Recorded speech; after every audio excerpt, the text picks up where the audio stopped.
방금 소개받은 다이아몬드 이명희 인사드리겠습니다.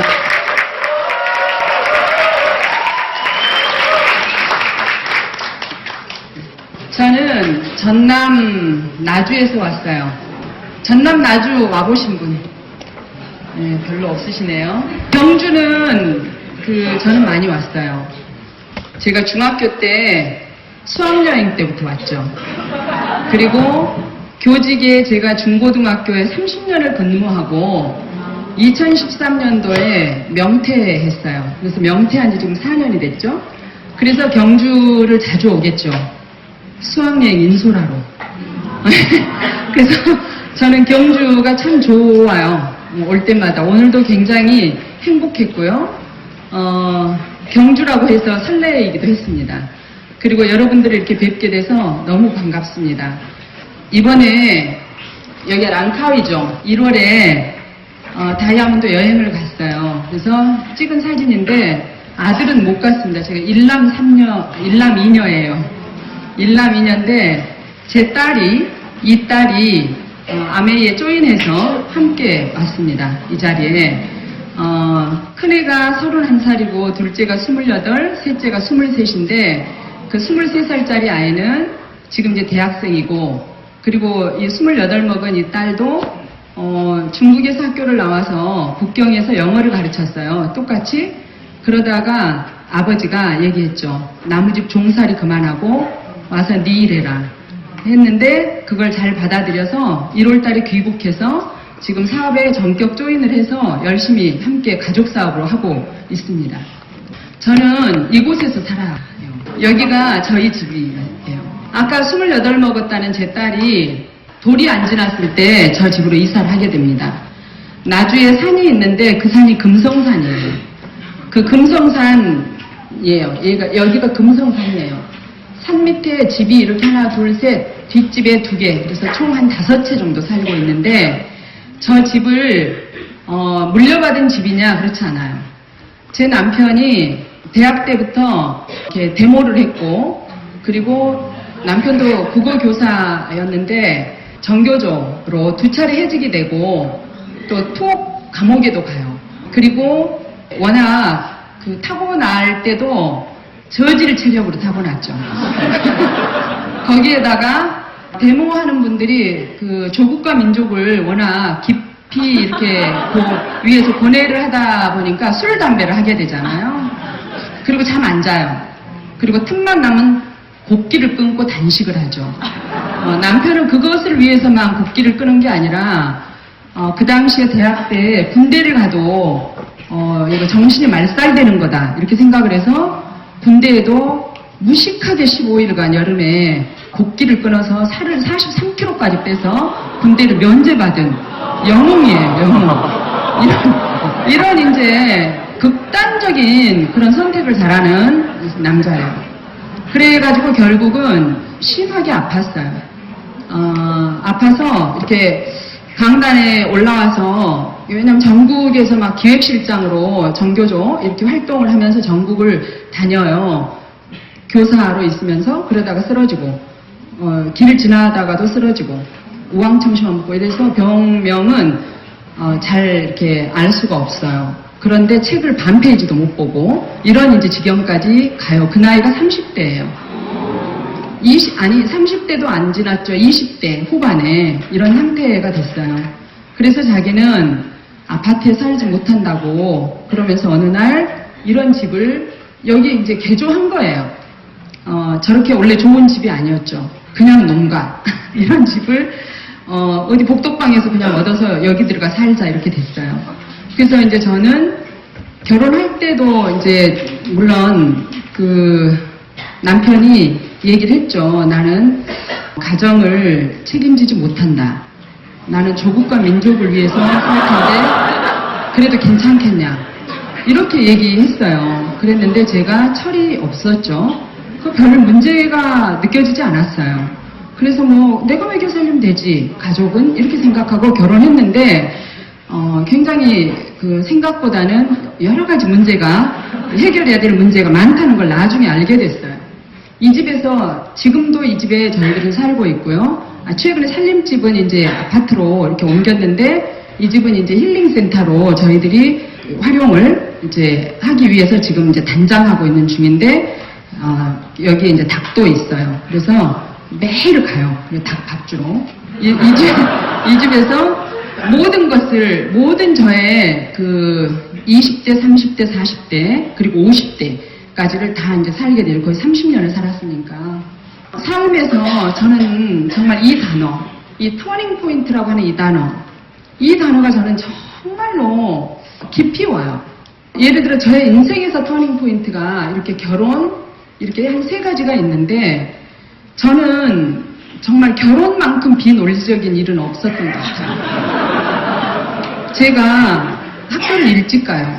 6살에 학교를 들어가요. 똑똑해서가 아니라 막내인데 언니 오빠가 다 학교를 다니니까 저도 가는 거예요, 그냥. 그래서 때를 써가지고 반달 늦게 막 때 써서 입학하게 돼. 그 당시에는 그게 가능했어요. 저 때는. 그랬기 때문에 제 배우자는 최소한 저보다 한 4살은 많아야 된다. 이런 생각을 그냥 몇 개의 기준이 있잖아요.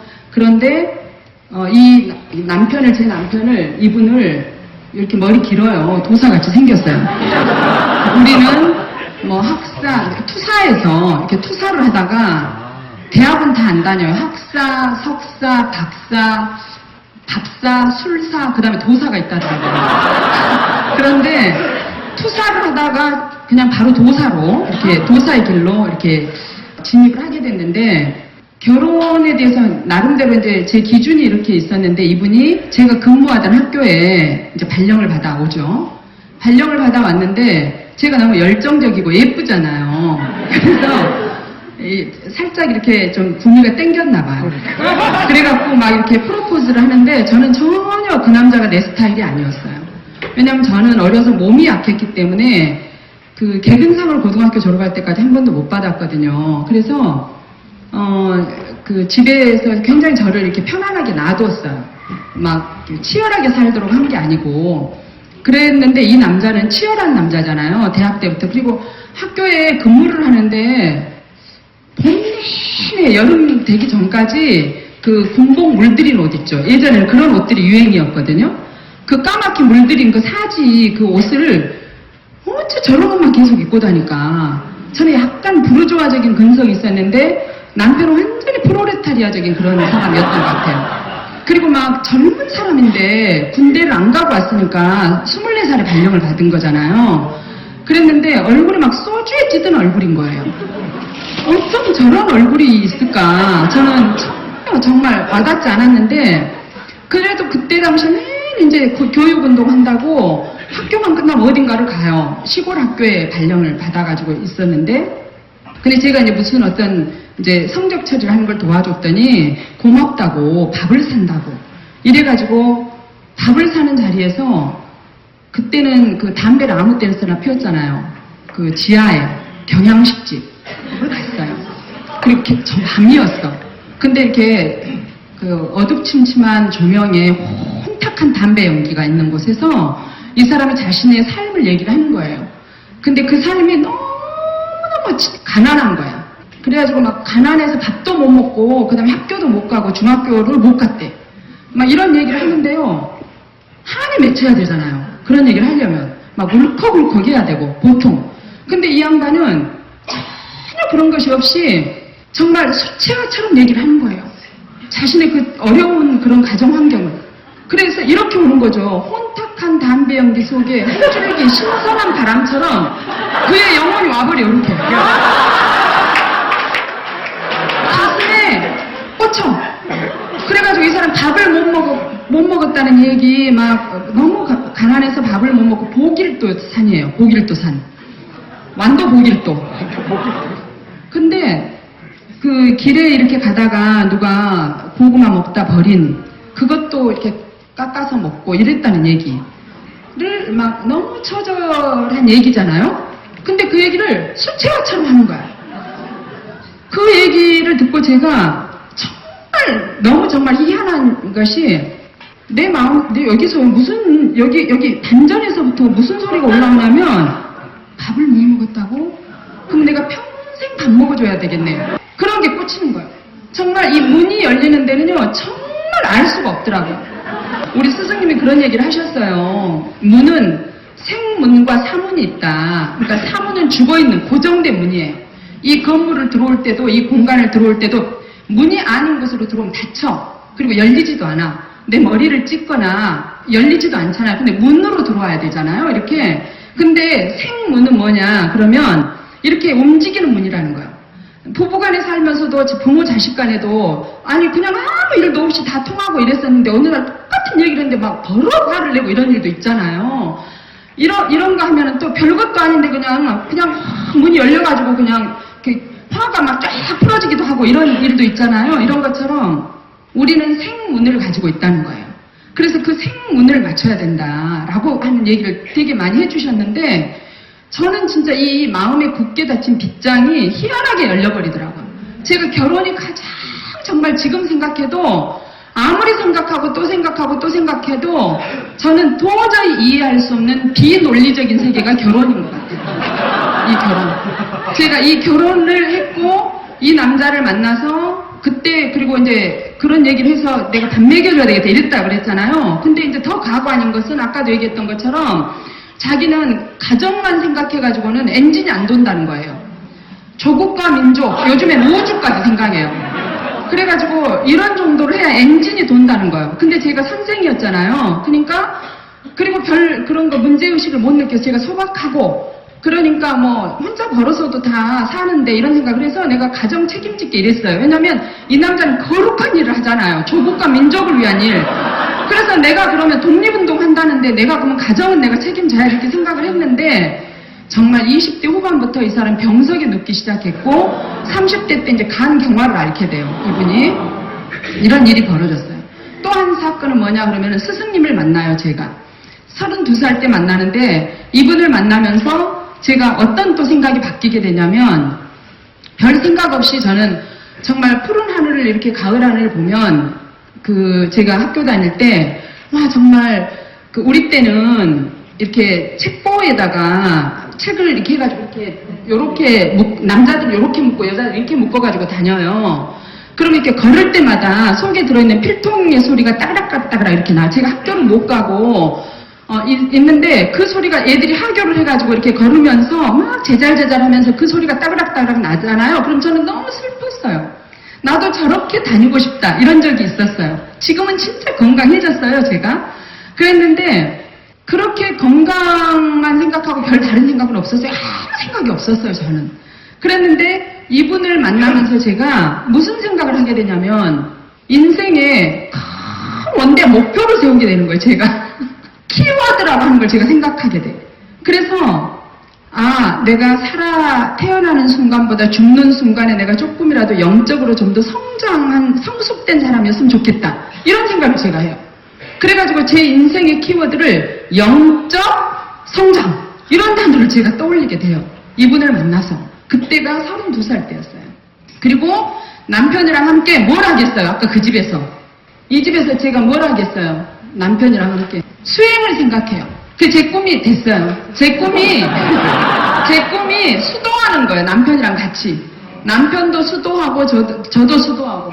바뀌게 되죠. 그래서 제가 정말 조금이라도 영적으로 성장할 수 있는 일이 있다. 그럼 저는 그것이 쉽냐 어렵냐 이렇게 따지는 것이 아니라 어떤 일이 왔을 때 이걸 통해서 내가 조금이라도 영적으로 성장할 수 있는 일이야. 이것이 저는 그런 일이라면 저는 했던 거예요. 이렇게 이제 된 거죠.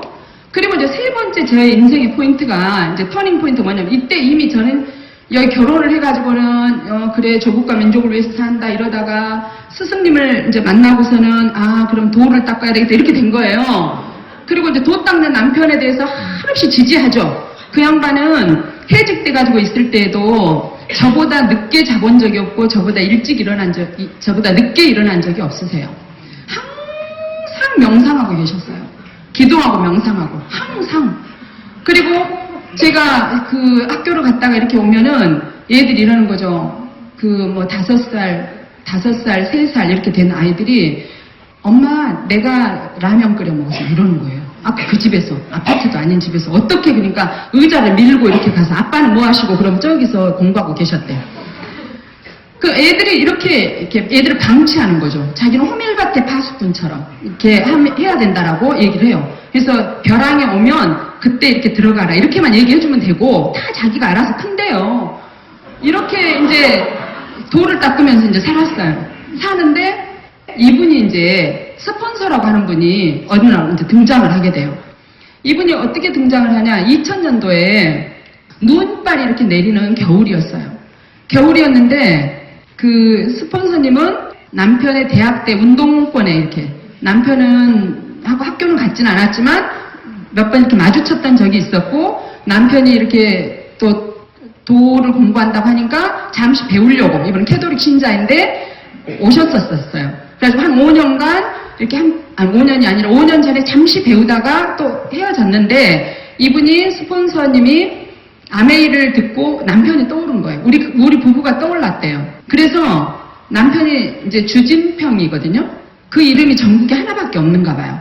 그 당시에는 2000년도에는 핸드폰도 없었잖아요. 그러니까 뭐 KT 뭐 이런 데에서 이렇게 검색을 하면 전화번호를 이렇게 주는 게 있었나 봐요. 그래가지고 검색을 해서 전화번호를 알아서 전화를 하고 정말 당신이 떠올랐다. 당신이 보고 싶다. 이러니까 우리는 항상 오픈마인드잖아요. 왜냐면 사람들은 항상 이렇게 오픈하고 살았기 때문에 그 집에서. 그래서 오늘날 오셨는데 8시 오신 거예요. 겨울에. 그리고 우리는 그 건강히 남편이 그 당시 간경화로 한 달에 알부민 주사를 2대씩 이렇게 맞고 그리고 자타가 고민하는 사형 선고를 받았었어요. 거의 못 낫는다.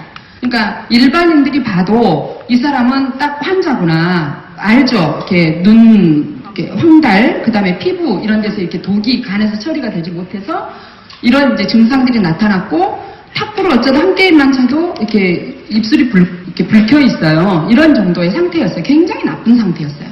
그랬는데 9시만 되면 그래서 소등이었어요. 저희 집은. 9시만 되면 다 자야 돼요. 이런 상태인데 이분이 겨울에 8시, 밤 8시에 부부가 함께 나타나셨어요.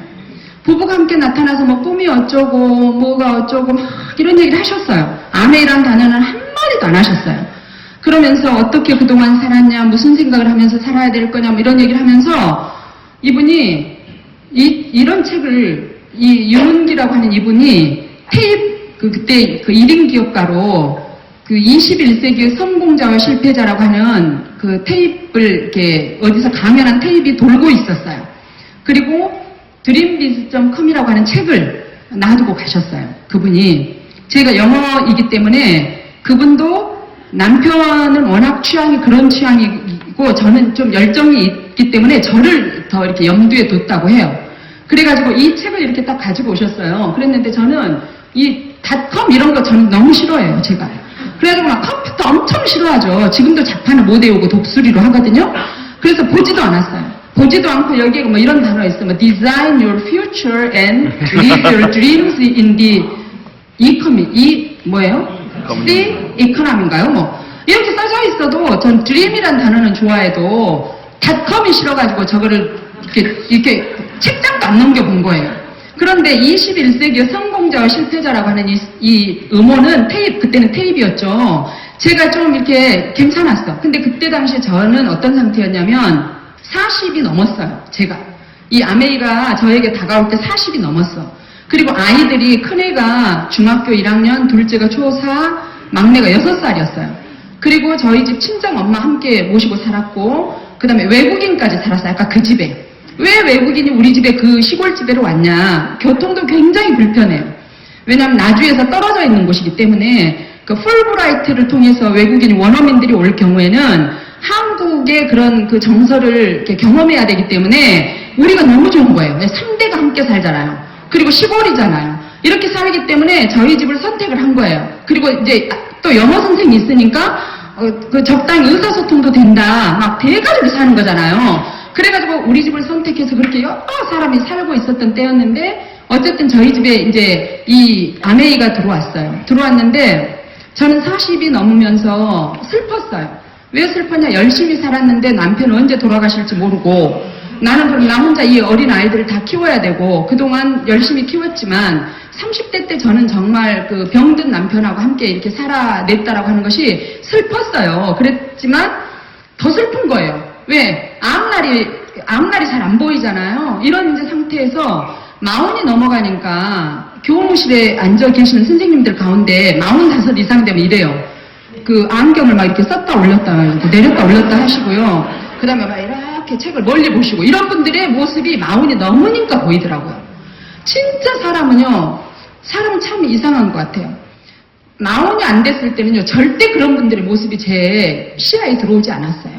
그런데 40이 넘어가니까 그런 모습이 보이고 제 피부에서는 탄력이 떨어지고 윤기로 또 사라지고 다리에 힘도 좀 풀리는 것 같고 이런 막 느낌이 들어서 제가 슬퍼서 앞으로 10년간 제가 교직에 있다가 10년 이상은 못 있겠구나 이렇게 생각을 하니까 이제 난 10년 정도 있으면 나는 끝내야 된다 이렇게 생각하니까 되게 슬펐어요. 인생 10년 살면 끝이구나 이렇게 생각이 됐었는데 왜 제가 이분의 테이프를 듣고요. 제가 이 테이프를 들었어요. 성공자, 실패자라는 테이프를 즉시 제가 들었어요. 들었는데 이분이 2050 프로젝트라는 걸 세워요. 100세 프로젝트. 그때 그 사람이 50세였어요. 50세였는데 100세 프로젝트를 세우면서 살아온 날보다 살아갈 날이 더 많은 것에 대한 얘기를 해요. 그리고 그 50의 나이에 앞으로 그러니까 굉장히 정신이 멀쩡한 상태잖아요. 내가 몇 번의 실패도 해보고 그리고 뭐 열정에 불타가지고 그 사이길로 빠져보기도 했는데 그러고 난 다음에 내가 내 앞에 남은 50년을 계획을 세우는 것은 굉장히 초롱한 정신으로 내가 계획을 세워서 이 열정을 온전히 거기에 다 이렇게 쏟아낼 수 있겠다라는 생각을 하면서 이분이 그 플랜을 얘기를 해요. 근데 그게 너무 와닿았어요. 왜냐하면 저는 40대잖아요. 그러면 남은 세월이 보니까요, 60년이 남은 거예요, 제가. 100세를 받아들일 때. 그래서 정말 제가 희망이 찼어. 10년이라고 생각할 때는 너무 제가 힘이 없었는데, 60이라고 생각하니까 갑자기 막 힘이 생기는 거예요, 제가. 힘이 생기면서, 이 테이프를 20개를 즉시 복사해서, 학교에서 막 테이프, 있잖아요. 거기에 복사를 해가지고 지인들에게 제가 나눴어요. 그랬더니, 이틀 후에 제 스폰서께서 확인하시는 거예요. 테이프 이거 잘 듣고 봤냐고. 48시간 이내에 해야 되잖아요. 정확하게 이틀 만에 저에게 전화를 하셨어요. 근데 제가 너무 흥분된 목소리로 너무너무 좋았어요. 너무 행복했어요. 너무 좋아서 내가 20개를 복사해서 뿌렸어요. 제가 이렇게 말했어요. 그랬더니 이분이 막 얼마나 좋았겠어요. 와서 한 번 와가지고 막 방언 하듯이 몇 마디 하다가 음원을 놔뒀더니 그걸 듣고 혼자 방언이 터진 거야, 제가. 그래가지고 이분이 이렇게 얘기하는 거예요. 이런 테이프도 없어요? 제가 이렇게 물었어요. 그랬더니 너무 많대요.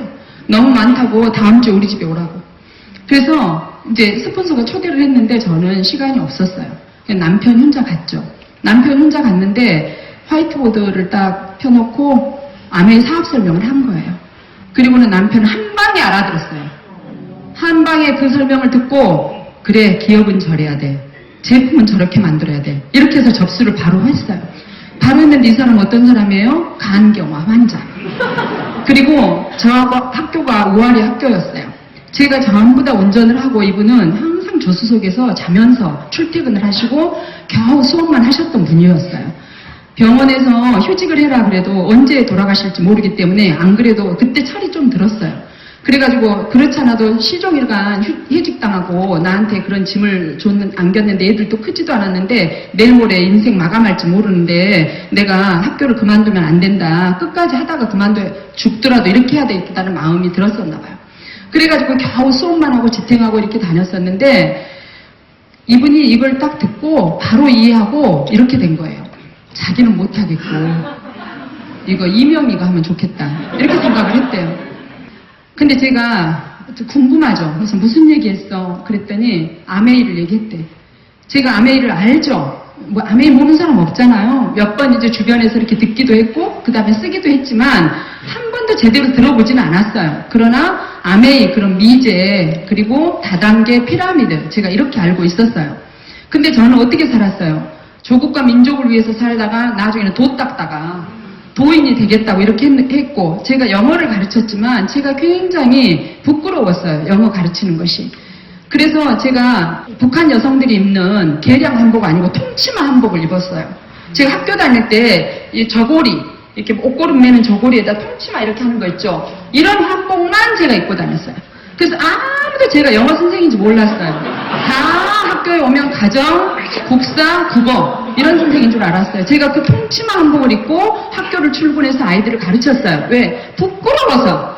내가 미 제국주의 앞잡이의 언어를 가르치는구나 막 이렇게 부끄러웠어요. 제가. 그래가지고 제가 비록 이것은 가르쳐도 나는 이렇게 이 가슴에 한민족의 피가 흐르고 그리고 당군의 내가 자손이야 막 이렇게 이런 걸 알리고 싶어서 그렇게 제가 옷을 입고 그냥 얼굴은 하나도 화장기 없는 얼굴에 그냥 입술만 약간 바르고 이런 식으로 제가 학교를 다녔었던 때였어요. 그랬는데 아메이를 미제고 이런 생각이 들잖아요. 우리가 뭐 이런 것을 하려고 그동안 다 돈 버리고 거룩하게 살겠다고 했는데 무슨 돈이야 돈이 저렇게 냄새나는 돈 이렇게 이제 생각을 하고 제가 절대로 아메이를 싫어했어요. 받아들이려고 하지 않았어. 그런데 남편은요, 와 정말 여러분 누워있는 사람도 후원해도 돼요. 병원에 진짜 남편은 진짜 그런 사형 선고를 받은 상태인데도 불구하고 저를 확실하게 후원을 하기 시작했어요. 어떻게 했냐 그러면 자기가 병원에서 병원 약을 먹고 그 다음에 식품들을 이렇게 먹어요. 근데 어느 날은 이렇게 얘기를 하는 거예요. 나 이 약을 먹기 싫다. 나 이 약을 안 먹고 그냥 아메이 식품을 먹고 싶다. 이렇게 얘기를 하는 거예요. 그래가지고 그 약을 안 먹고 아메이 식품을 먹겠대요. 그 다음에 좀 있다가 나 이빨이 계속 시린데 이 치약 말고 나 아메이 치약을 좀 쓰고 싶다 이러는 거예요. 그러니까 나한테 쓰라고 하는 게 아니고 자기가 그냥 쓰겠대요.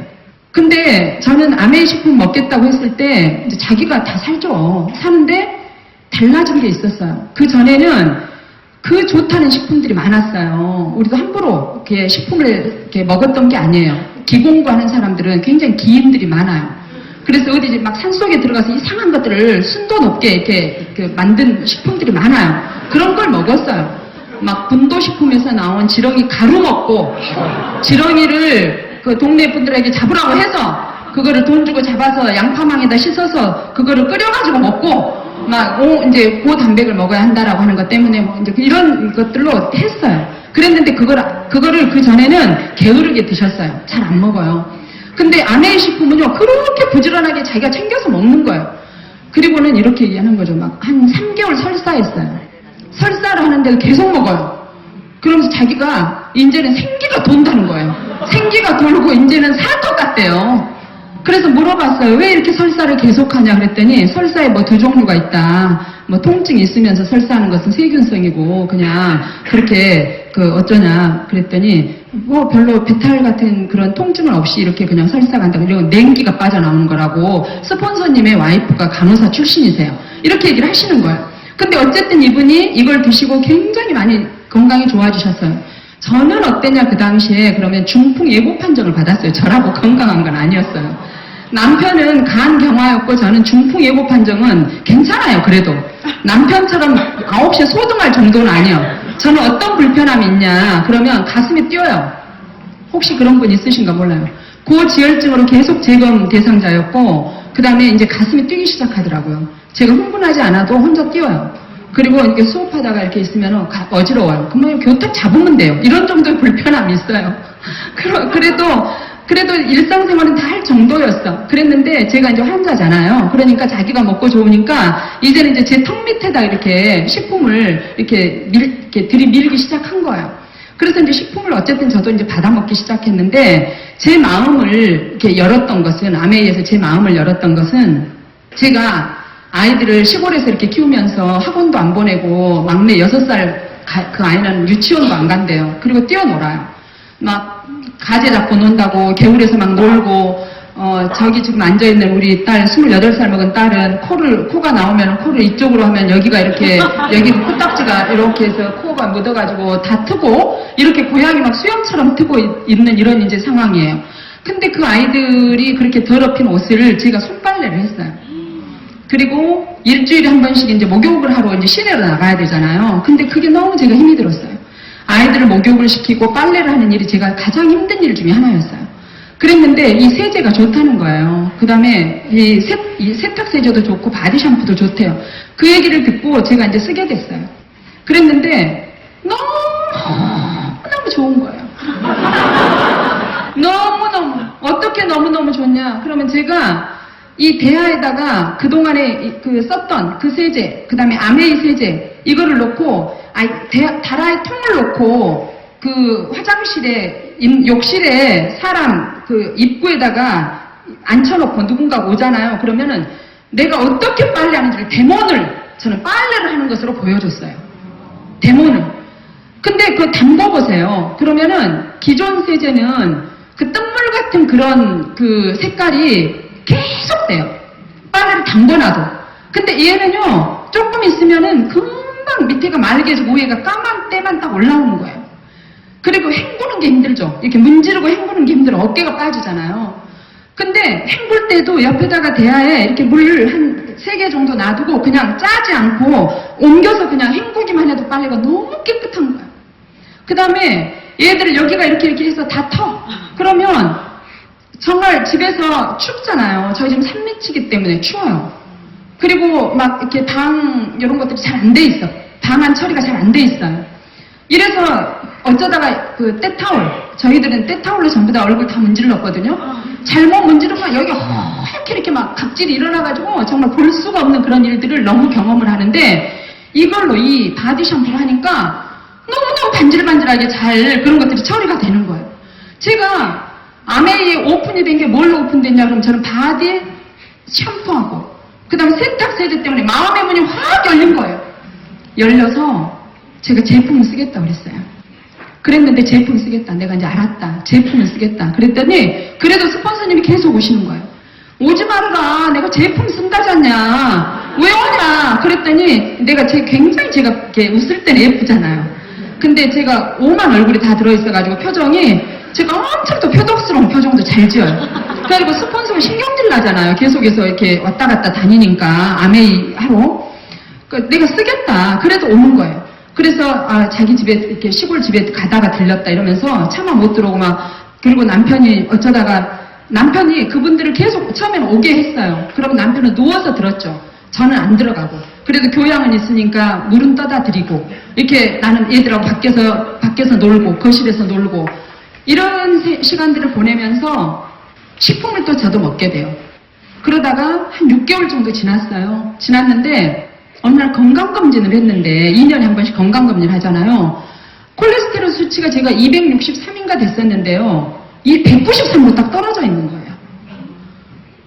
그리고는 제가 가슴이 뛰지 않는다는 걸 제가 알게 됐어요. 너무너무 제가 놀라운 반응을 제가 경험을 했고요. 그 다음에 또 하나는 이제 제가 그 아메이가 굉장히 싫어가지고 스폰서를 싫어했잖아요. 근데 바디 샴푸랑 이런 거 써보니까 좋잖아요. 근데 어떻게 말할 수는 없어. 누구한테 얘기를 하면은 저처럼 그렇게 거부 반응을 할까봐. 근데 이제 제 그 스폰서가 온다 그러니까 어느 날 이제 점점점 제가 이제 빠져들기 시작하는 거예요. 차 이렇게 갖다 주러 가면은 조금만 앉아있다 가세요. 얘기 좀 들어보고 가세요. 이러다가 10분 앉아있다가 나오고 이런 것이 가라온 게 옷이 젖은 거예요. 그래가지고 이제 그분들이 오시면은 누구 초대하세요. 저 괜찮네요. 이렇게 얘기했더니 초대하래요.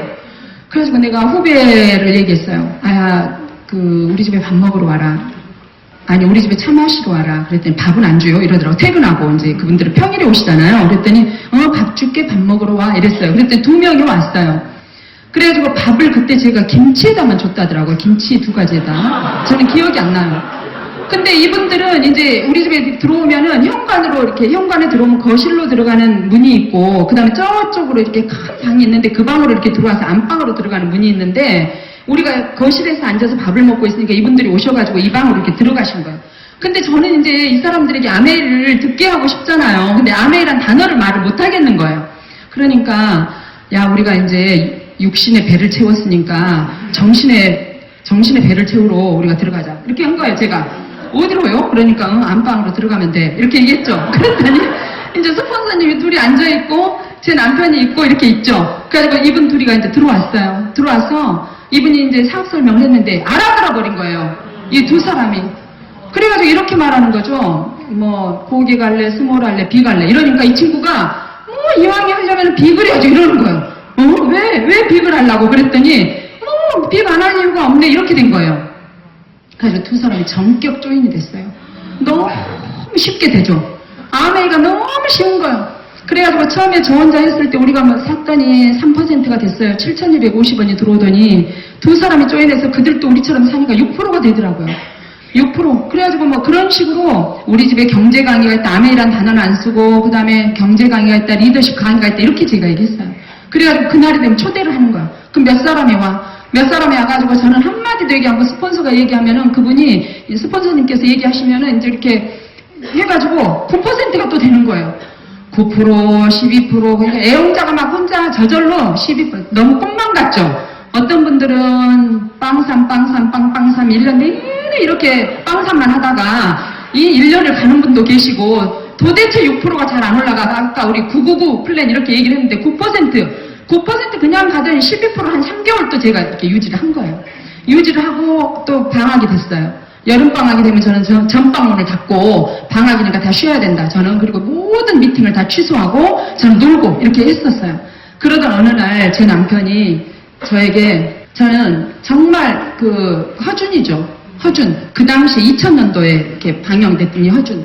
제가 그 학교에서 별명이 예진아 씨였어요. 허준을 저는 너무 좋아했어요. 그분들이 꼭 오는 날 허준을 할 때 와. 그래서 더 싫었어요, 제가.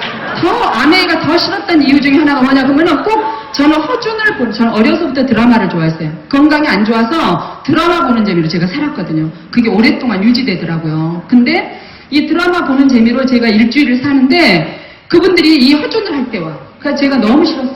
너무 싫었는데 어느 날 제가 이제 그렇게 시간들이 흘러가는데 하는 동 마는 동 가는 거죠. 근데 제 남편이 9월 어느 날 9월 거의 말쯤 됐어요. 근데 저를 딱 앉혀놓고 저를 결단시켜요. 어떻게 결단을 시키냐? 그러면 인풋 대비 아웃풋을 저에게 딱 얘기를 하는 거예요. 자, 교사로서 당신이 이렇게 시간을 보내고 있는데 제가 교사로서 조금 활동을 했어요. 교사들을 가르치는 일을 제가 교원연수원에 출강을 제가 10년을 했어요. 그리고 듣기평가 그런 거 하면은 그 한국 사람 나오고 영어, 미국 사람 나오고 이렇게 하잖아요. 그럴 때 자 1번 지금부터 듣기평가를 시작해. 그거 제가 녹음했어요. 괜찮죠? 그리고 막 출제하고 그리고 불려다니고 제가 굉장히 활동을 많이 했어요. 이렇게 활동을 하고 다니니까 이제 남편이 한심해 보인 거예요. 왜냐하면 그렇게 아무리 활동을 인풋을 그렇게 해도 아웃풋 봐봐라. 근데 아메리에서 퇴근하고 2시간씩만 2년에서 5년을 투자를 하면 이렇게 인풋을 하면 아웃풋이 그렇게 다르다는데 네가 지금 어디다 시간을 써야 되냐 당신이 이렇게 얘기를 하는 거예요. 정말 제 남편은 대단한 사람이에요. 아까도 얘기했죠. 아메이 미팅 안 간다고. 갈 수가 없어요. 홈미팅 겨우 오면 하는데 저에게 미팅을 가도록 안내를 해요. 그리고 비바람이 치고 이러면은요 우리 집은 굉장히 어둡죠. 시골이고 길이 안 넓기 때문에 산중이기 때문에 근데 갈등이 생겨요. 저도 퇴근하고 들어오면 피곤하잖아요. 어린 아이들 그다음에 외국인하고도 막 통역해야 되고 우리 엄마하고도 막 해야 되고 이렇게 단속해야 되고 이러는데 근데 막 갈등이 생겨. 그룹 미팅에도 안 가고 싶은데 막 가라는 거예요. 저한테 가야지. 단호하게 가라 그래요. 저에게 누워서 그리고 누워서 저에게 결단을 요구하는 거예요. 막 다그치면서 이걸 그리면서 무엇에 시간을 써야 되냐 어디에 시간을 써야 지혜로운 투자이겠냐 그랬는데 남편은 항상 옳은 얘기만 하죠. 그래서 제가 반항하다가 또 옳은 것 같아요. 그래서 제가 듣게 돼요. 그래서 10월 1일부터 제가 결단을 합니다. 매일 퇴근하고 내가 2시간씩 이 사업을 내가 전하리라 이렇게 결단을 해요. 그리고 제가 이제 공부를 그동안 이제 조금씩 책도 읽어가면서 그리고 제품을 써가면서 했죠. 남편도 굉장히 상태가 좋아져 버린 거예요. 간은요 희한하대요. 반년 정도 돼서 이 사람이 무슨 생각이 들었냐 그러면 완전히 치료해야 되겠다 이런 생각이 들었어요. 그래가지고 휴직을 이제 해야겠다 이런 이제 용기가 났어요. 그래서 여름방학 때 건강검진을 받으러 가요. 그 진단서가 있어야 되니까. 근데 건강검진을 하러 갔는데 GOT, GPT 이게 정상으로 나오고요. 거의 정상 수준이고요. 알부민 수치만 났대요. 이러면 정상 소견을 써야 됩니다. 이러는 거예요. 그래서 휴직을 못하게 됐어요. 휴직을 못하게 됐고 그리고 이제 저는 이제 계속 미팅을 다니고 제 남편은 그냥 미팅을 안 다니죠. 그리고 저희 친정 엄마는 제가 막내였고 건강이 안 좋았어요. 그랬고 남편하고 결혼할 때도 엄청 반대했죠. 왜냐면 아버지가 일찍 돌아가셨어요. 간암으로. 그래서 그 몸 약한 남편하고 사는 고통이 어떤 고통인지 네가 모르고 지금 철없이 막 이런다고 여러 가지 이유가 있죠. 가난하다, 건강 약하다, 뭐 어쩌다 막 수도 없이 많은 이런 이유들이 있었는데도 불구하고 저 사람 평생 밥 먹여줘야 되겠다. 제가 이렇게 단전에서부터 올라와 버렸다 그랬잖아요. 이게 그게 안 변하는 거예요. 제가. 그리고 제 뒤통수에다 대고 저희 친정 엄마는 무슨 영화를 누리려고 그러냐. 선생 둘이 하면 됐지. 뭔 밥을 몇 개를 더 먹는다고 이런 얘기를 시골에서 얘들도 저렇게 하고 이러는데 어디를 또 기어 나가려고 하냐. 이렇게 날마다 얘기를 하셨어요. 누구도 망하고 누구도 망하고 누구도 망하고 수도 없이 망했다더라. 또 저희 친정 언니가 있는데 언니가 엄마 같은 분이세요. 그래서 아메이를 제가 딱 이해하고 좋아서 언니에게 얘기를 했더니 딱 이렇게 얘기하는 거예요. 왜 그렇게 천한 일을 하려고 하냐. 왜 그렇게 사람 괴롭히는 일을 하려고 그러냐. 이렇게 얘기를 했어요. 그런데도 불구하고 제가 누구의 말을 믿겠어요. 제가 확인해본 객관적 데이터 이런 것들을 제가 믿고 제가 아내의 가치, 저한테 온 가치가 공부를 해보니까 이런 가치가 온 거예요. 오, 계몽운동을 넘어서 백만장자 시민운동가네. 대단하죠. 직업과 성업이라고 하는 게 있다는데 직업은 그 경제활동을 하는 연령층에서 돈 벌기 위해서 내가 경제활동, 생계를 위해서 주로 하는 거잖아요. 근데 성업이라고 하는 건 뭐예요? 평생 태어나서 죽는 순간까지 하는 일이 성업이라 그러잖아요. 사랑해야 되는 거. 사람을 사랑해야 되는 그 일. 장사하고 봉사가 있어요. 저는 아메이를 하면서 제가 봉사를 한다라고 아까 영적 성장이라고 얘기했잖아요. 근데 그 영적 성장을 이루는 그 지름길이 있대요. 그 지름길이 봉사하는 길이라고 제가 배웠어요. 봉사하는 길이라고 배웠는데 아메이를 제가 이해하고 나니까 봉사가 두 종류로 떠올릴 수 있어. 고기를 갖다 주는 거, 고기 잡는 법을 알려주는 거. 근데 이거는 고기 잡는 법을 알려주는 일이라는 걸 제가 이해하게 됐어요. 근데 저는 봉사라고 생각하고 제가 했는데 제가 아메이를 얘기하니까 사람들은 장사라고 그러더라고요. 장사. 근데 장사하고 봉사는 금방 이해가 되지 않아요? 그 강진에 가면은요, 강진의 식당에 그 시장통에 백반이 5,000원 하는 집이 있어요. 근데 거기 5,000원 제가 이제 강진에 근무할 때인데 반찬이 한 24가지 나와요. 5,000원에. 그리고 반찬이 가득가득 나와요. 가득가득. 그리고 테이블이 4개밖에 없어요. 그리고 점심때만 장사를 해요. 연세가 드셨죠? 70이 넘으셨어요. 막 미안해요. 그 집에 절대 카드를 못 써요. 현금만 내. 그리고 막 도와드리고 싶어. 너무 힘들게 일을 하시니까. 절대 돈 안 남겠잖아요. 어머 어떡해요. 이래가지고 돈이 남아요. 그리고 이렇게 그 이상 안 받아요. 또 그 테이블 참은 안 받아. 그러면서 뭐라고 얘기하시냐면 여기서도 내가 돈을 많이 벌었어요. 이제는 제가 하던 일이 그런 일이기 때문에 그냥 봉사한다고 생각하고 해요. 진심으로 받아들여졌어요. 저는 어떤 공간에 가서 내가 10,000원짜리를 내고 밥을 먹었는데 밥도 맛있고 그 공간도 근사하고 그럼 어때요? 감사하지 않아요? 저는 그런 생각이 들었어요. 그분이 장사한다는 생각이 아니라 그분이 봉사하구나. 저는 이런 생각을 제가 해요. 근데 저는 아내가 봉사라고 생각했어요. 그리고 그런 마음으로. 또 거지와 성자도 제가 항상 제가 화두로 떠올려요. 거지와 성자 구별이 잘 안 되는 거예요. 그래서 제가 어느 날 스승님에게 여쭤봤어요. 스승님, 거지와 성자가 어떤 사람은 거지고 어떤 사람은 성자인 거예요? 그랬더니 받기만 하고 베풀지 않는 자, 그 자는 거지. 받은 것 이상 베푸는 자, 그 자는 성자. 이렇게 얘기를 하시는 거예요.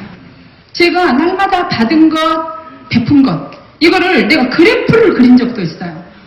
제가 수업 시간에 이렇게 들어갈 때 내가 이 시간 내가 거지로 내가 존재할 건가, 성자로 존재할 건가. 내가 이 집에 이 사람을 만나면서 내가 거지로 존재할 건가, 내가 성자로 존재할 건가, 이 생각을 제가 해요. 제가 영적으로 좀 더 성장해야 되겠다. 그 다음에 아메이가 봉사하는 일이구나. 제가 이렇게 왔어요. 그러니까 이런 가치가 딱 정립이 되니까 어떻게 돼버리냐면요. 와, 이 아메이를 이 좋은 제품을 나만 먹고 나만 쓰고 나만 바디 샴푸 이렇게 해서 때 해결하고 저는 그 이후부터 저는 목욕탕을 우리 가족은 안 가고 샤워만 해요. 지금도. 이런 것을 나 혼자 쓰는 것은 직무유기구나 이렇게 생각했어요. 그래서 제가 우리 남편한테 자기야, 이거를 사람들에게 전하지 않는 것은 직무유기인 것 같아. 내가 딱 이랬어요.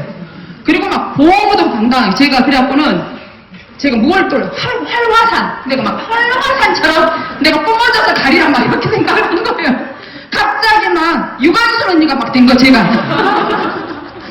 막 힘이 없어가지고 앞으로 10년 살면 내 인생은 끝나겠구나 그러던 40대였다니까요. 제가 20대가 아니라. 근데 막 갑자기 너무 할 일이 많아진 거예요. 그리고 이 선물을 사람들에게 내가 줘야 되겠다. 내가 전하지 않는 것은 직무유기로구나. 내가 이러면서 얘기했더니 제 남편이 이러는 거예요. 너무 그것은 무섭다. 막 이렇게 얘기했어요. 그렇게 얘기하는 건 조금 오반데 막 이러면서 무섭다고. 그랬죠.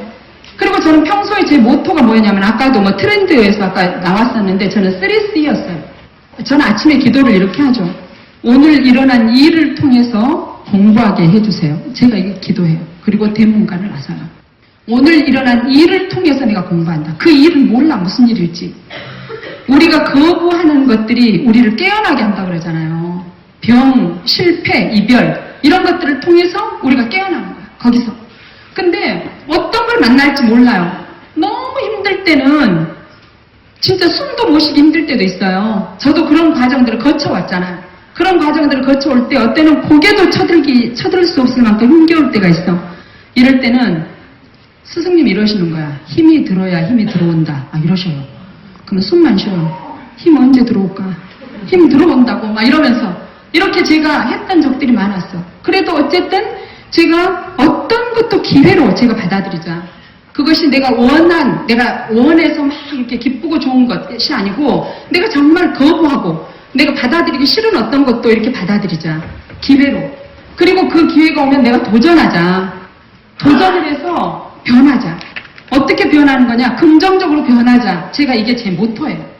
그래서 Chance, Challenge, Change.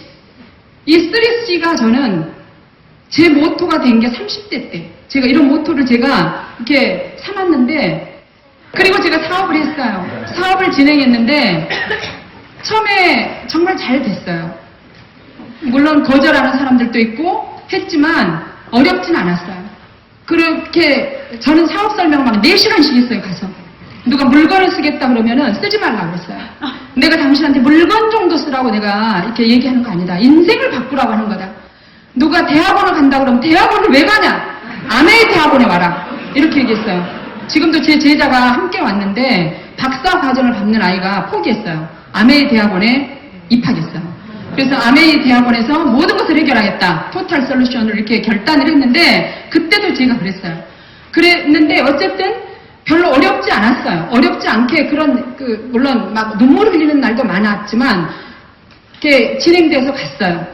2000년도에 시작해서 PT, 사파이어, 에메랄드, 다이아몬드 매년 핀업을 했죠. 매년 핀업을 해서 하와이를 제가 에메랄드 상태에서 갔을 때는 곧 다이아몬드가 될 것 같아서 드레스를 3벌을 120만 원 주고 사왔어요. 하나는 좀 이따 보실 거예요. 내가 입고 2개는 다이아몬드 되는 사람들 내가 줘야 되겠다. 이렇게 생각했는데 그 교사 공무원 못하게 법이 바뀌었잖아요. 이러면서 350명 회원이 탈퇴됐어요. 그리고 거의 대부분 교사 공무원이었죠. 왜냐하면 둘이 다 교사였기 때문에. 그리고 저는 시간이 그 사이드 잡으로 부업으로 했기 때문에 시간이 절대적으로 부족했어요. 저는 낮에 미팅을 참석할 수가 없었고 고등학교 인문계 고등학교에 근무하고 있었기 때문에 시골 그것도 절대 시간이 부족해서 계속 인터넷을 뒤지면서 제가 공부를 했어요. 낮에 참석을 못해서 그리고 자료를 만들고 좋은 자료가 있으면 출판사에 연락해서 100권씩 제가 주문해서 뿌리고 그리고 제가 이제 음원도 그렇게 해서 제가 거의 그런 자료를 통해서 사업을 했어요. 했는데 그렇게 공부를 시켰는데 그런 그 법이 딱 생겨나고 나니까 다 들어가 버리더라고요. 그래가지고 너무 많은 파트너가 떠났어요. 너무 많은 파트너가 떠나고 제가 다이아몬드를 완성하지 못하고 굉장히 많은 숫자가 참석하던 파트너들이 숫자가 확 줄게 되고 이러면서 정말 슬펐어요. 뭐가 가장 슬펐냐면 저는 평생 같이 갈 거라고 생각하고 모든 것을 정말 다 베풀었어요. 옷도 시즌별로 저희 집 문을 오픈시켜서 제가 이렇게 그 표준 모델이잖아요. 그래서 옷들이 이렇게 쓸만한 옷들이 들어있어요. 그러면은 그걸 다 풀어서 파트너들에게 다 제공하고 많은 걸 했어요. 그랬는데 또 불구하고 도대체 뭘 배웠다는 건가? 그동안 뭘 공부했다는 건가? 그 현실에 그걸 돌파하는 분들은 없었어요. 근데 슬펐지만 또 한편으로 이런 생각이 들었어요. 맞아. 이런 어려움도 없으면 그게 어떻게 다이아몬드겠어? 어떻게 다이아몬드가 되겠어? 이런 생각이 제가 들었어요. 아, 이럴 때 전부 다 알곡과 가라지가 이때 다 갈라지는구나. 제가 이렇게 생각했어요. 그리고 그래 다시 시작하지. 이렇게 생각하고 제가 했어요. 버티면서. 그때는 거의 버텼던 것 같아요. 그러던 와중에 제 남편이 교통사고 났어요. 또 간 경화가 좋아졌어요. 그리고 났더니 교통사고가 나서 여기 뼈 3개, 여기 뼈 3개, 여기 뼈 3개 총 9개 뼈가 똑똑똑똑 부러졌어요. 그래가지고 이렇게 웃고 있죠. 병원에서. 그리고 이렇게 구급차를 타고 이제 나주병원에 있다 전대병원으로 CT 촬영을 하러 다녀요. 그랬는데 이분께서 저런 상태에서도 링거 하나 안 맞고 항생제 하나 안 맞고 처음부터 끝까지 아메이 식품을 비타민C를 하루에 100정씩 먹었어요. 삼킬 수가 없어서 일어날 수 없으니까 대소변을 다 받아냈죠, 제가. 그리고 다 씹어서 먹었어요. 비타민C 다 씹어서, 오메가3 다 씹어서, 모든 거 다 씹어서. 이렇게 먹고 12주, 전대병원에서 12주 만에 이렇게 직립 쓴다 그랬어요. 그랬는데 8주 만에 목발을 짚었고요. 9주 만에 기적적으로 CT 촬영을 했는데 목발 떼고 축구해도 될 만큼 단단하게 붙었다. 이렇게 얘기를 듣고 이때가 1월 달에 그때 사고가 났는데 이때가 지금 6월이었거든요. 우리 딸 중국에서 산동대를 졸업했는데 5개월 만에 산동대 졸업식 때 갔어요. 여기가 청도예요. 안리라고 써있죠. 아메이가 있더라고요. 거리에서 보니까. 그래서 이렇게 여행을 할 만큼 저렇게 극적으로 회복이 된 거예요.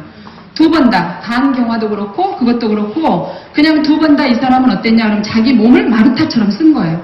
이 2가지의 사건이 우리 아이들에게 굉장히 많은 그런 메시지를 줬어요. 그 전에는 아이들이 막 이렇게 털어넣지 않죠. 그랬는데 이제는 뭐가 이렇게 안 좋으면은 아메이 식품으로 해결하려고 하는 이런 것들을 몸소 보여주게 된 거예요. 저는 역경이 그렇게 그런 아메이에서 오는 그런 시련 그 다음에 삶에서, 그리고 제 남편이 제가 49살이 됐을 때, 또 그 산에서 돌을 닦는다고 저에게 이 사업을 전해주고 남편이 학교를 그만두게 됐잖아요. 교사 공부 못하게 하니까 남편이 그만뒀거든요. 그리고 사업을 제가 혼자 계속했어요. 남편은 계속 돌을 닦고, 그리고 학교를 그만두고 아예 산에 들어가셨어요. 그래서 수행을 하러 가시고 저는 애들을 다 거두고 제가 다 아메이 사업을 다 하고 이랬는데 산에서 내려오시면서 굉장히 내가 감사했대요. 왜냐면 다른 남자들도 생계에서 벗어나서 자기도 좀 도도 닦고 싶고 휴식도 취하고 싶은데 처자식 먹여 살리느라고 너무 어깨가 무거워서 그걸 함부로 할 수가 없다는 거, 그런 결단을. 근데 너무나 우리 남편을 부러워하고, 그리고 자기가 한 2년 동안 산에 계셨거든요. 그리고는 내려왔어요. 내려오셨는데 너무 내가 감사했어. 그래가지고 자기가 그렇게 자유를 얻은 것처럼 나도 이렇게 자유를 얻게 해주고 싶다고 그러면서 어떻게 하면 자기가 나를 도와주고 싶대요. 그래서 내가 그랬죠. 그러면 아메이 이렇게 그 고객들이 어려운 사람들이 많이 있잖아요. 그런 사람들을 좀 이렇게 도와줬으면 좋겠다. 그런 이제 능력이 좀 있으세요. 그랬더니 이분이 느닷없이 헬스클럽을 하셨어요. 그것도 한 1000평 되는 데를 이렇게 해가지고 3명이 합작을 했죠. 뭐 이렇게 한 분은 건물을 대고 한 분은 이렇게 기부를 대고, 이분은 우리 남편께서는 바닥에 칠했어요. 바닥하고 벽 천장. 그래가지고 6개월 만에 완전히 다 날렸죠. 날리고 아무것도 가져올 수가 없는 것만 다 발라놨어. 벽을 어떻게 뜯어오겠어요? 다른 사람은 뭐 건물 있고 그 사람은 또 기구를 팔면 되고 이러는데 아무것도 건질 수 없이 몸만 나왔죠. 그때도 저는 이분이 그렇게 다니시는데 안 되겠더라고요. 자기야, 돈 버리고 몸 버리고 정신까지 버리겠다. 그냥 다 놔둬보고 나와. 그랬더니 이틀 만에 나왔어요. 다 놔둬보고. 저는 그렇게 빨리 나오실 줄 몰랐어요. 그러고는 병아리 5마리 사들고 오셨어요. 닭을 좋아해요. 지금도 닭 키워요. 근데 병아리 뭐 2마리, 3마리, 5마리 지그들이 막 병아리가 까요. 어쨌든 근데 그래가지고 제가 빚더미에 앉게 됐어요. 아메이를 진행하던 중에. 그런 일들도 겪고, 그런 일들을 겪으면서 제가 저에게 용기를 줬던 2권의 책이 있어요. 이 2권의 책이 뭐냐 그러면 이 타나타노트는 23년 전에 제가 읽었어요. 23년 전에 베르베르라고 하는 작가가 쓴 책인데 이 책을 읽고 제가 내 삶은 내가 선택했다라고 하는 메시지를 제가 받게 돼요. 그래서 남 탓하지 않아. 엄마 아버지가 좋다만 나머지 나도 내 남편이랑 좋다만 나머지 우리 아이들을 낳은 것 같았어요. 그리고 내가 내 삶을 내가 선택했다고 생각하지 않았어요. 그랬는데 이 책을 제가 읽고 아니구나. 내가 우리 엄마를 선택했고 우리 부모를 선택했고 내 자식들도 나를 선택했구나. 내가 선택한 것이 아니라 이렇게 내가 받아들이게 됐어요. 내가 우리 애들한테 물었어요. 너 왜 엄마한테 낳아달라고 했어? 막내를 임신했을 때 제가 이 책을 보게 됐거든요. 그랬더니 나 그런 얘기 안 했는데? 이렇게 얘기하더라고요. 엄마 나 그런 얘기 안 했어? 그러니까 네가 엄마가 그때 굉장히 여러 힘든 상황이었는데 엄마 기회가 됐고 엄마 저 좀 낳아주세요. 저 좀 낳아주세요. 제가 세상에 나가서 할 일이 있어요. 이렇게 얘기를 하니까 내가 너를 낳게 된 거야. 제가 이렇게 얘기를 했어요.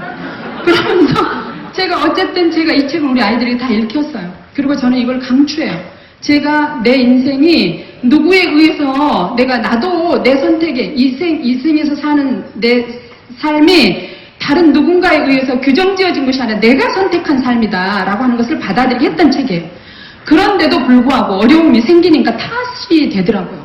막 너무 힘이 겨워서 49살의 나이에 다른 사람들은 다른 선생님들은 막 빌딩도 있고 이러는데 나 너무 열심히 살았는데 선생도 열심히 했고 아메도 열심히 했는데 내가 빚더미 안게 됐어요. 그래서 너무 내가 슬프더라고요. 너무너무 슬펐고 얘들은 유학 가 있고 이런 아이들에게 제가 또 말할 수는 없었어요. 야, 다 망해버렸으니까 들어와라 이렇게 얘기할 수는 없더라고요. 한마디도 얘기 안 했어요. 한마디도 얘기 안 하고 제가 쓰리잡을 했어요.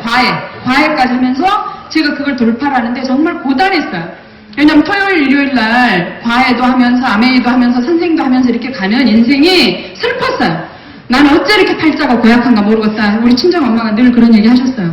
네가 너를 조금만 늦게 낳았어도 일찍 낳았든지 늦게 낳았어도 되는데 쥐띠에 축 씌워가지고 늙어 죽을 때까지 네가 그렇게 서대부 돌아다니다가 죽을지 모르겠다고 이러면서 저에게 그러면서 엄마가 저를 굉장히 안타까워하셨어요. 저도 슬펐어요. 근데 제가 이 책을 읽고 여기에서 호호포노포노의 비밀이라는 책은 온전한 책임이라는 단어를 저에게 이렇게 알게 하셨어요. 보신 분들 있으실 거예요. 안 보신 분 한번 읽어보세요.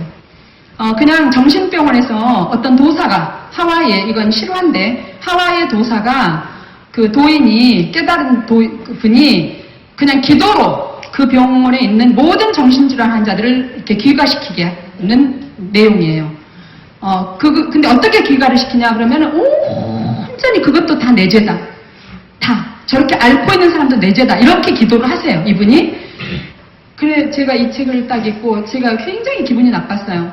남편이 오라고는 했는데 너무 내가 막 빚도 갚아야 되고 막 너무 몸이 피곤하고 이러니까 그랬는데 내가 이 책을 읽고 환해진 거예요.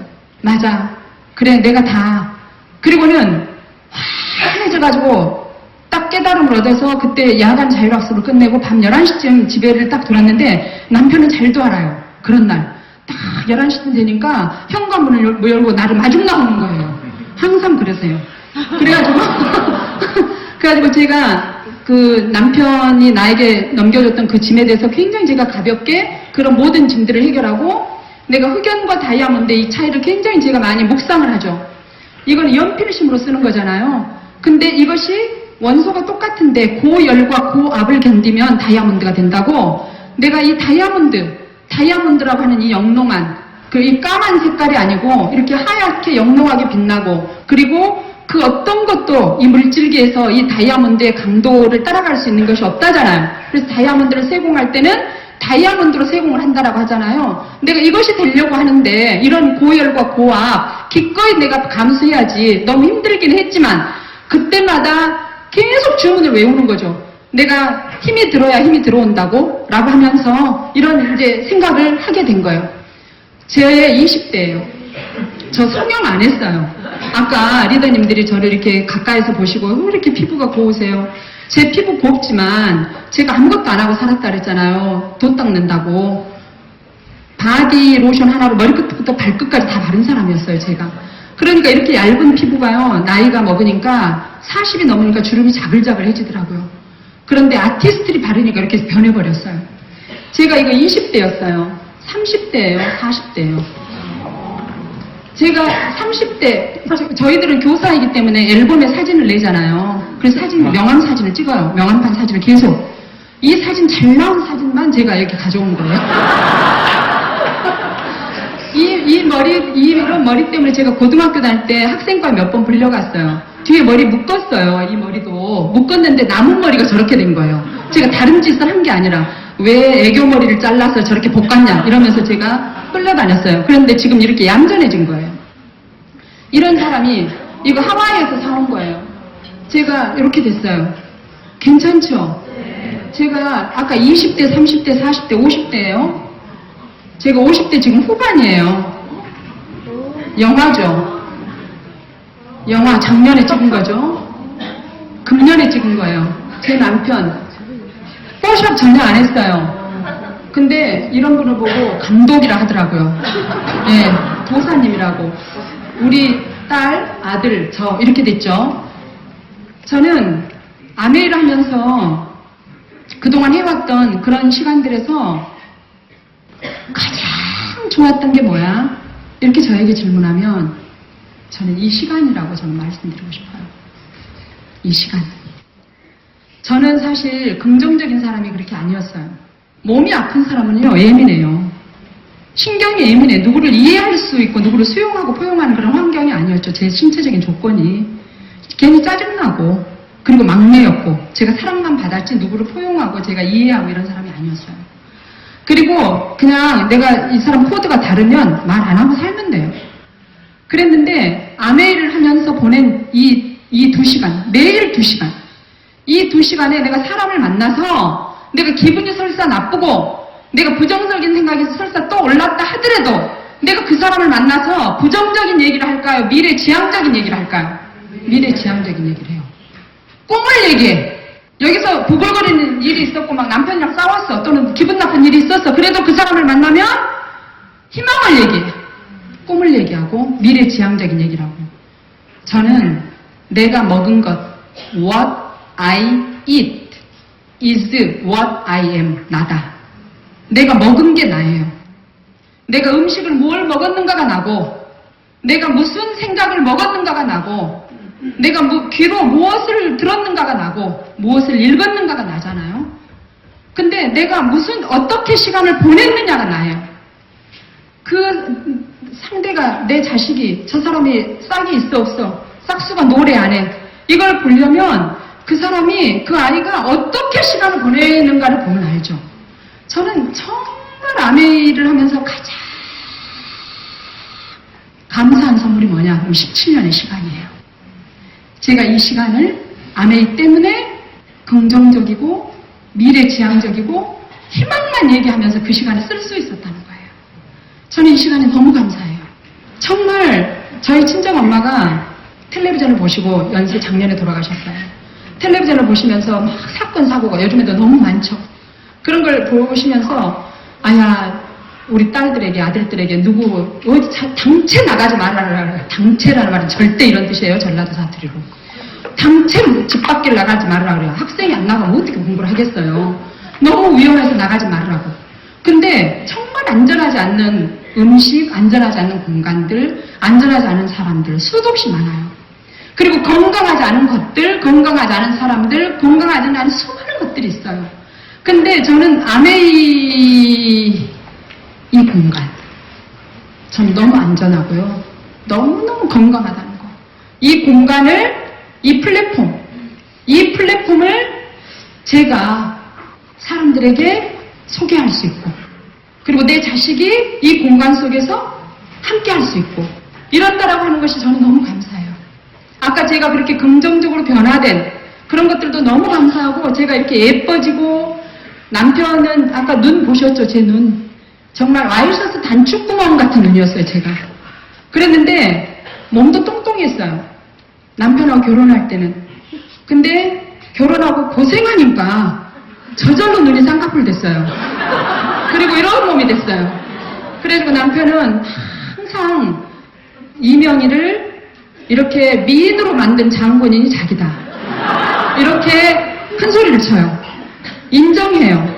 정말 제가 남편, 스승님, 아메이 제 인생의 터닝 포인트. 이걸 만나지 않았으면 저는 드라마 보고 그리고 사랑방에서 수다 떨고 이렇게 저는 살았을 거예요.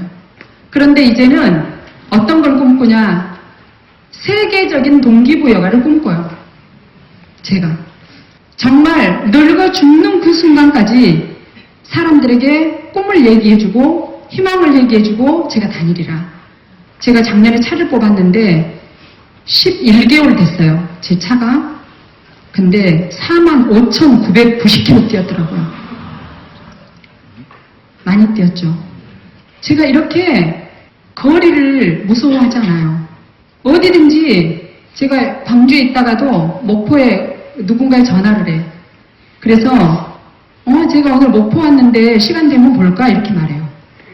광주도에 있다고 하지 않고 괜찮아요. 그러면 내가 한 1시간쯤 있으면 갈 수 있어. 여기서 얘기가 지금 진행 중이거든. 이렇게 말해요. 그리고 제가 달려가요. 제가 수원도 다니고요. 서울도 다니고요. 제가 제주도도 다녀요. 제가 창원도 다니고요. 저 무서워하지 않아요. 그리고 퇴직하고 별로 할 일 없어요. 사람들 많은 분들이. 근데 엊그제는 건강관리사로 제가 어디 세미나에 대표들이 모였는데 저한테 강의를 하래요. 내일 모레는 청와대 가는 버스에서 저한테 건강 강의를 하래요. 이렇게 제가 이렇게 여러모로 다양한 방면으로 이렇게 쓰일 수 있는 사람이 됐다는 거, 스테이지가 안방이 됐건 거실이 됐건 버스 안이 됐건 이런 관광이 됐건 제가 할 얘기가 있는 사람이라는 거, 이 나이에 제가 73세 되신 어떤 교장 선생님이 굉장히 훌륭한 분인데 별로 할 일이 없으세요. 누가 잘 안 써줘요. 그래서 제가 그분에게 이런 말씀 드렸어요. 교장 선생님, 우리가 이제 세상 속으로 출근합시다. 그리고 아메 미팅장에 제가 초대했어요. 남자분인데 제가 정말 생을 다하는 날까지 영적 성장을 위해서 세상 속으로 출근하는 이 아메이가 있다는 것이 너무 감사합니다. 제 얘기가 너무 두서워 있었죠. 어쨌든 잘 경청해 주셔서 감사드리고 이런 얘기 중에서 혹시라도 여러분들 가운데 정말 마음에 굳게 닫힌 빗장이 열리는 그런 어떤 경험을 하시는 분이 계셨다면 정말 감사드리겠습니다. 감사합니다.